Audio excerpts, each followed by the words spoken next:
We did let women down. There is no doubt about that.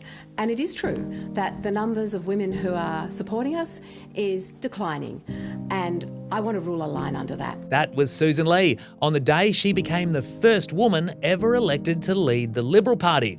It was a fresh start for the party, a new dawn. Hang on, something bad is coming, isn't it? That old white dude with literal caterpillars for eyebrows is former federal Liberal President Alan Stockdale, who was up to some classic old white dude shit this week with this comment. The women in this party are so assertive now that we may need some special rules for men to get them pre-selected. The best bit was who he said it to. He was speaking in front of the New South Wales Liberal Women's Council. For fuck's sake, Alan, read the room.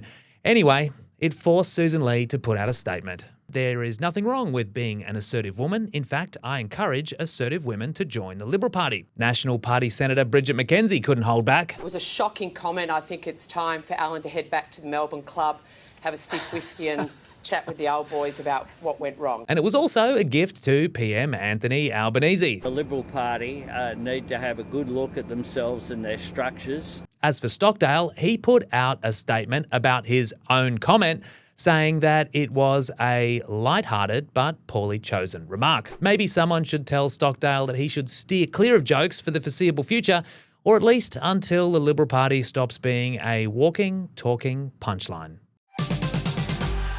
E-scooter riders are being warned to ride with care and follow the road rules. A spate of serious and fatal crashes has seen the government promise to crack down. You can see them on nearly every corner in the city. Rows of the things. I'm talking about e-scooters, but they'll be a little bit less common going forward because the City of Perth today announced it was suspending the hiring of e-scooters. Joining me now to help us unpack this situation is the West Australian's Jessica Evanson. Jess, can you tell us what's behind this move from the council? So there was a tragic accident that happened on Saturday night in the city. A 24-year-old English backpacker, she'd been kicked out of a bar or something like that for drinking. And she and a friend, they were meant to get into a taxi. They decided against it. They got into an e-scooter, I believe one of those rental e-scooters that you can get around the city. And, she was driving the e-scooter. She's clipped a 51-year-old father.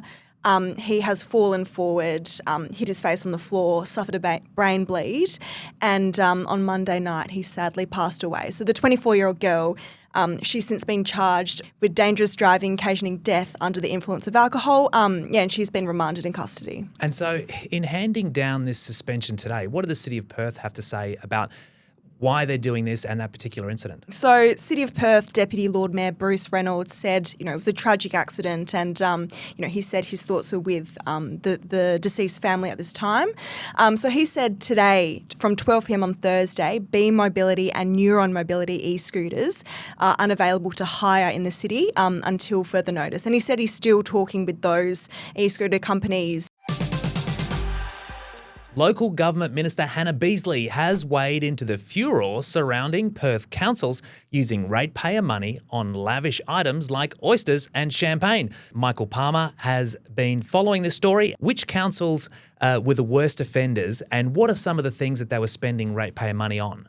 All right, there were 6 councils, the cities of Cockburn, Fremantle, Melville, Perth, Subiaco and Town of Victoria Park. Cockburn and Melville were looked to be the big spenders on their credit and store cards. Melville spent about $600,000 on general retail, which is like equipment, printing, things like that. But the thing that caught my eye was the spending on food and drink. Melville topped out at about $86,000. Wow, on food and drink. Yes. And as I mentioned, oysters, champagne. Yes. There wasn't just a couple of party sausage rolls for after a council meeting. There were some luxury items here. Yeah, one council spent $1,000 on a dinner for its staff and councils. And so I guess, was there any suggestion by the Auditor General that there was a misappropriation of ratepayer funds? No, the report made clear, and the councils have also said there's been no fraud or misuse. But the main problem is there's no guidelines on what's allowed. It certainly doesn't pass the pub test. What recommendations did the Auditor General make? They said they basically need clearer rules on what's allowed and better record keeping of what's been spent and by whom. People are struggling to get meals at home and these councils seem to be living it up. Where do you think this story goes now? Well, I would hope that councils will look at their policies and tighten them up where possible. The disheartening thing was the regional review from last year said pretty much the same things, and I would expect all councils to follow the same rules. So you'd hope they'll take notice of it now that some public attention's been shown it, and they might keep a tighter eye on the purse strings.